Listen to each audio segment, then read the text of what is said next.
অকমানিহত তোমালোকক মই মোৰ ইউটিউব চেনেল এডুকেশ্যন কৰ্নাৰলৈ স্বাগতম জনাইছোঁ। আজি মই তোমালোকৰ চতুৰ্থ শ্ৰেণীৰ অংকুৰণ পাঠ্যপুথিৰ পাঠ ১ মোৰ দেশ ভাল পদ্ধতি গাই শুনাইছোঁ দেই। তোমালোক সকলোৱে চাবা। মোৰ দেশ ভাল, সকলো দেশত কৰি মোৰ দেশ ভাল, চৰণত সেৱা যাৰ কৰোঁ চিৰকাল।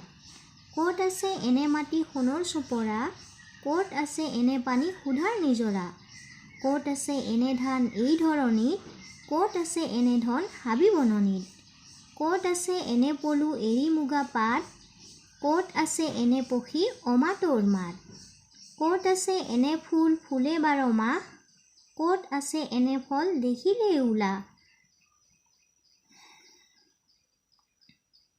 ক'ত আছে এনে ঠাই সৰগ ফুলনি, ক'ত আছে এনে আই সোণৰ গোসানী, ভাই ভনী মিলি য'ত থাকো চিৰকাল, সকলো দেশত কৰি মোৰ দেশ ভাল।